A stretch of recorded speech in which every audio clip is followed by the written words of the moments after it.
जिसके जीवन में पितृदोष बना हो, वो व्यक्ति सुखी नहीं रह पाता है। चाहे जितने सुख के साधन हो उसके पास, लेकिन वह सुख की अनुभूति कर ही नहीं पाता है। उसके घर में कोई न कोई अशांति का कारण बना ही रहेगा। तो अगर घर में अशांति है, घर में कलहपूर्ण माहौल है, घर में कोई न कोई बीमार रहता है, घर में कोई न कोई आकस्मिक परेशानियां आती हैं, तो ये निश्चित तौर पर ही पितृदोष का कारण है। और पितृदोष का सबसे सरल उपाय है कि आप अपने पितरों के प्रति अपनी श्रद्धा व्यक्त करना शुरू कर दें। प्रातः उठ करके सर्वप्रथम आप अपने पितरों का स्मरण करें और उनसे प्रार्थना करें कि पितृ देवता, हम आपके अंश से आपके वंश में जन्म ले करके और आपके ही कुल वंश परंपरा को आगे बढ़ा रहे हैं। आप हम पर कृपा दृष्टि बनाए रखिए, जिससे कि आपके कुल और वंश की प्रतिष्ठा में हमारे जो कार्य हो, वो कार्य से आपके वंश की प्रतिष्ठा बढ़ती रहे। तो पितरों से प्रार्थना करके ही आप आगे बढ़ सकते हैं। पितरों का तिरस्कार करके या पितरों को भुला करके आप कुछ भी नहीं हासिल कर सकते। चाहे जितने आप कर्मठ व्यक्ति हो, चाहे जितने आप मेहनती हो, चाहे जितने धन्ना सेठ हो, लेकिन आपको सुख शांति नहीं मिलेगी। सुख और शांति तो पितरों के संतुष्ट होने से ही मिलेगी। बहुत से लोग पितरों को अपने कौवों में देखते हैं, कुत्तों में देखते हैं। पितरों के नाम पर भांति भांति के जीवों को वो पितृ स्वरूप में मान करके और उन्हीं की पूजा शुरू करते हैं। अरे तो भैया, पूजा करनी चाहिए, क्योंकि पितृ भी तो हमारे देवता ही हैं और पितृ ही नारायण हैं। पितृ तो सर्वस्वरूप हैं, वो किसी भी रूप में पितृ हमारे हो सकते हैं। लेकिन हम अपने पितरों का सम्मान बढ़ाने के लिए हम खाली उन्हीं जीवों में कहें उनको देखें। हम तो पितृ को भगवान के स्वरूप में देखते हैं। वागरथाविव संपृक्तौ वागरथ प्रतिपत्तये जगतः पितरौ वंदे पार्वती परमेश्वरौ अनेन यथा शक्ति कृतेन देव ऋषि मनुष्य पितृ तर्पणाख्येन कर्मणा भगवान पितृ स्वरूपी जनार्दन वासुदेवः प्रियताम नमः। त्वं स्वाहा त्वं स्वधा त्वं ही वसत्कारा स्वरात्मिका सुधा त्वमक्षरे नित्ये त्रिधा मात्रात्मिका स्थिता देवताभ्यः पितृभ्यश्च महायोगिभ्यश्च एवं च नमः स्वाहाय स्वधाय नित्यमेव नमो नमः। ये सारे पितरों के मंत्र पितरों की श्रेष्ठता साबित करने के लिए हैं कि हमारे पितृ ही भगवान हैं। भगवान शंकर और माता पार्वती हमारे पितृ हैं। भगवान नारायण हमारे पितृ हैं। माता जगत जननी जगदम्बिका स्वाहा और स्वधा रूप में वही विराजमान है। स्वाहा देवताओं की शक्ति, स्वधा पितरों की शक्ति।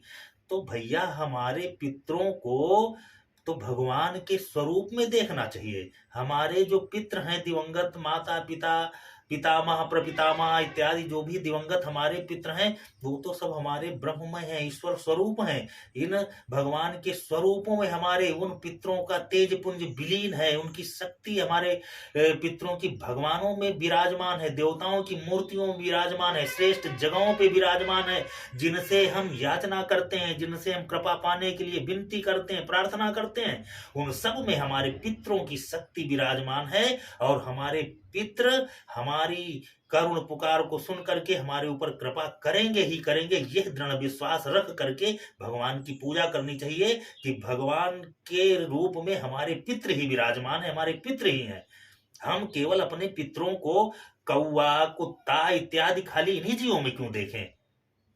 भगवान तो सर्वस्वरूपा है और हमारे पितरों की शक्ति भगवान में जब विलीन हो गई, तो भगवान सर्वस्वरूपा है, वो सब में हो सकता है। सिया राम मैं सब जग जानी, करो प्रणाम जोरी जुग पानी। सबको प्रणाम है, सब में ईश्वर अंश जीव अविनाशी, सब जीवों में ईश्वर का अंश है। लेकिन हम उस अंश को खाली निम्न स्तर में ही क्यों देखें? हम कुत्ता बिल्ली में ही क्यों देखें?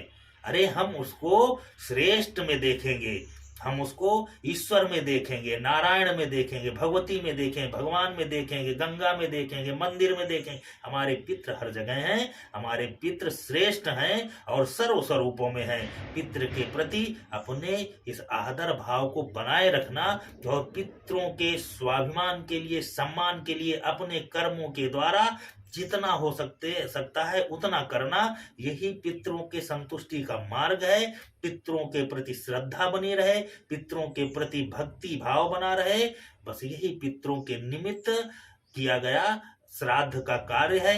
आप कितना भी आप बरम भोज कर दो, भंडारा करवा दो, कितनी बार भी गया कराओ जा करके, लेकिन पितरों के प्रति अगर आपके मन में श्रद्धा नहीं बनी तो आपके द्वारा किए गए पितृ कार्य महत्व नहीं रखते हैं। इससे पितरों को कोई लेना देना नहीं है। पितरों को तो केवल आपकी श्रद्धा चाहिए, आपका प्रेम चाहिए, आपका भरोसा पितरों पर बने। पितृ इसी से प्रसन्न होते हैं। जीवित पितृ पे आप अपने कर्म करके देख लो। आपका जीवित पितृ है, आप उसको कितनी भी मेवा मिष्ठान, कितना भी उसको सुख किसी दूसरे के माध्यम से दे दो और उनको सम्मान न दो, आप मिठाई भी दो, आप उनको अच्छी से अच्छी चीजें गड्डी लेकर के रख दो नोटों की, लेकिन आप उनको सम्मान नहीं दोगे, उनका आदर नहीं करोगे, तो जीवित पितृ भी आपसे संतुष्ट नहीं होता है। तो फिर वो तो देवतुल्य हैं, वो तो देवताओं की शक्ति में विराजमान हमारे पितृ देवता हैं। वो नहीं जानते हैं क्या? वो आपके भाव में बैठे हुए हैं, आपके शरीर में, आपके रूप में वो स्वयं पितृ ही है। जो हमारे पितृ हैं वो पितृ दिवंगत होने के पहले ही अपने स्वरूप को दूसरे स्वरूप में स्थापित कर देता है, तब वो इस देह को छोड़ता है। और यह प्रक्रिया चली आ रही है और चलती रहेगी। पिता दिवंगत होने के पहले अपने स्वरूप को पुत्र के रूप में, पुत्री के रूप में उसने स्थापित कर दिया। पितामह ने हमारे पिता के रूप में स्थापित किया अपने आप को, उनके पिता ने उनके स्वरूप में। तो ये तो प्रक्रिया चली आ रही है। तो ये पितृ सत्तात्मक सृष्टि है। हमारे भी इस देह में, हमारे स्वरूप में भी ये हमारे पितरों का ही तेज है, पितरों की ही शक्ति है। तो पितृ कहीं बाहर नहीं है, पितृ प्रतिपल आपके सांस में है, आपके पास में है, और संपूर्ण सृष्टि पितृ सत्तात्मक है। पितरों के प्रति आपकी जितनी अटूट श्रद्धा हो जाए वही आपके सुख का कारण है। बिना पितृ के इस सृष्टि की कल्पना ही नहीं की जा सकती। पेड़ पौधा जीव जंतु इत्यादि जो भी कुछ है वो किसी न किसी पितृ सत्तात्मक शक्ति के द्वारा इस सृष्टि पर टिका हुआ है, इस धरती पर उसकी उत्पत्ति है। तो पितरों से आप अलग नहीं हो सकते हो। यहाँ तक कि ये दोनों एक शक्तियां हैं, पितृ और देवताओं की शक्तियां एक ही शक्ति है। वो तुम स्वाहा तुम स्वधा तुम ही वसटकारा, वही स्वाहा वही स्वधा है। लेकिन फिर भी स्वरूप बस चरित्र जो उनका होता है, तो उस चरित्र में ईश्वर ने प्रदर्शित भी किया है। भगवान राम का जब धराधाम पे असुरों के विनाश के लिए अवतरण होता है तो पितृ सत्ता उनके साथ में लक्ष्मण के रूप में रहती है।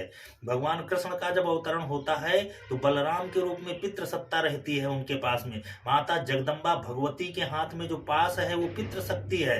भगवान शंकर के गले में पड़ा हुआ वह सर्पों का हार पितृ शक्ति है। नारायण की शेष सैया वो पितृ शक्ति है। यह दिन जो होता है यह देवताओं का है और रात्रि पितृ शक्ति है। यह धरती जो टिकी हुई है वो पितृ शक्ति पर टिकी हुई है। भुजंगे साय विद्महे सर्फराजाय धीमहि तन्नो नागः प्रचोदयात्।